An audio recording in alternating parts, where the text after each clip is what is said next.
शिबू सोरेन जो राज्य के पूर्व मुख्यमंत्री और फिलहाल राज्यसभा सांसद हैं, उनकी तबीयत नासाज है। दिल्ली में वो इलाजरत हैं। इस बीच राज्य भर में उनके बेहतर स्वास्थ्य के लिए दुआओं का दौर भी जारी है।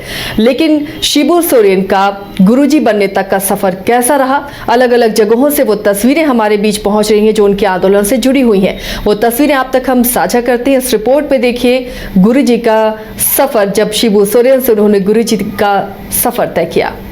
संयुक्त बिहार में हजारीबाग जिले के रामगढ़ के नेमरा में 1944 में शिवचरण मांझी का जन्म हुआ। ये वही शिवचरण मांझी हैं जो बाद में शिबू सोरेन बने और उसके बाद दिशोम गुरु। बतौर शिवचरण मांझी 1972 में धनबाद के टुंडी के पोखरिया पहुंचे, जहां श्यामलाल मुर्मू के घर से उन्होंने कई आंदोलन की शुरुआत की। यहीं इनका नाम शिबू सोरेन और फिर गुरुजी हुआ। श्यामलाल मुर्मू का घर बाद में आश्रम के नाम से प्रचलित हुआ। देखिए, आश्रम में गुरुजी की बहुत सारी यादें हैं, तभी इसका नाम आश्रम पड़ा है। और यहाँ पर खास करके महाजनों के विरोध आंदोलन हुआ था, धनकट्टी चली थी यहीं से। यहाँ पर समांतर सरकार चलाई गई थी, यहाँ पर न्यायपालिका चल रही थी। बहुत सारे ऐसे यहाँ से यादें जुड़ी हुई है जिसको मिटाया नहीं जा सकता है। हम लोग इसको आज पूजा स्थल के रूप में विकसित कर रहे हैं और आने वाला दिन में ये पूजा और पर्यटक दोनों का ही स्वरूप लेने जा रहे हैं। गुरुजी ने यहीं से पहले आदिवासियों को हड़िया दारू छोड़ने के लिए जागरूक किया, फिर महाजनी प्रथा के खिलाफ आंदोलन छेड़ा। इसके बाद धनकटनी आंदोलन की शुरुआत की। 4 फरवरी 1973 में विनोद बिहारी महतो और ए.के. राय के साथ मिलकर झारखंड मुक्ति मोर्चा की स्थापना की और यहीं से झारखंड अलग राज्य की लड़ाई शुरू हुई, जो पूरे राज्य में फैली। देखिए, गुरुजी यहाँ पर तकरीबन 1970 के दशक में धनबाद आए थे और 2-3 साल 4 साल उन्होंने रीड करने के बाद उन्होंने देखा कि आदिवासी क्षेत्रों में विशेष करके नशाखोरी का बहुत ज़्यादा प्रचलन थी और नशाखोरों में ऐसे गिरफ्त में ले लिए थे कि उनको हड़िया दारू पिलाकर कम औने पौने दाम में उनकी खेत खलिहान को मॉर्गेज में रख रहे थे कि 5 साल वो खेती करेंगे और उनको एक भी पशु को नहीं मिलेगा। ये तमाम चीज़ों को देखा, फिर नशाखोरी देखा। ये तमाम चीज़ों को देखने के बाद उन्होंने आंदोलन का शुरुआत किया नशा के विरुद्ध में। आदिवासी समाज और झामुमो इस पोखरिया आश्रम को तीर्थ स्थल मानते हैं। यहाँ आज भी वो आंगन है जो यादों को संजोए हुए है, जहाँ शिबू सोरेन बैठक करते थे और आंदोलन की रूपरेखा बनती थी। श्यामलाल मुर्मू की 1994 में हत्या हो गई थी, लेकिन उनकी पत्नी बहाली देवी अभी भी गुरुजी और श्यामलाल मुर्मू की फोटो लगाए हुए हैं।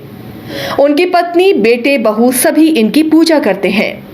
बहाली देवी कहती हैं कि गुरुजी इसी आंगन में बैठक करते थे और यहाँ लोगों का आना जाना लगा रहता था। उसमें यहाँ पर क्या होता था जब गुरुजी यहाँ पर रहते थे?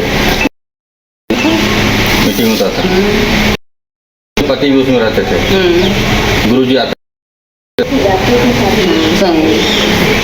क्या होता था मीटिंग में? क्या होता था यहाँ? कुछ उतना याद नहीं।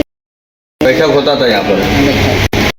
घने जंगलों के बीच इसी पोखरिया आश्रम से गुरुजी ने कुप्रथा के खिलाफ लड़ाई लड़ी, पार्टी की स्थापना की और अलग राज्य की लड़ाई शुरू की। टुंडी के स्थानीय चंद्रशेखर सिंह बताते हैं कि गुरुजी ने हड़िया दारू पीने वालों के लिए 40 डंडा की पिटाई की सजा रखी थी। आदिवासियों की जमीन महाजन के पास बंधक थी और गुरुजी ने महाजनी प्रथा के खिलाफ भी लड़ाई लड़ी, जिसमें खूनी संघर्ष भी हुआ। तब उनका दूसरा कदम उठा कि उस समय महाजन लोग जो थे दारू पिला करके इनका ज़मीन को लिखवा लिया करते थे और वो लोग ज़मीन आदिवासियों का हड़प लिया करते थे। तब फिर उसके बाद उनका आंदोलन शुरू हुआ कि महाजनों के खिलाफ एक आंदोलन करना शुरू किया और उस ज़मीन जो हड़प लिया था उसको फिर ये छुड़ाना शुरू किया।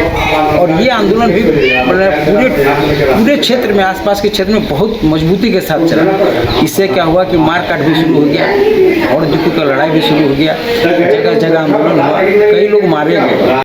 1973 में झारखंड मुक्ति मोर्चा की स्थापना के 1 वर्ष बाद 1974 में स्थापना दिवस कार्यक्रम का आयोजन पहली बार किया गया और इस आयोजन में पूरे राज्य से लाखों लोग पहुंचे थे।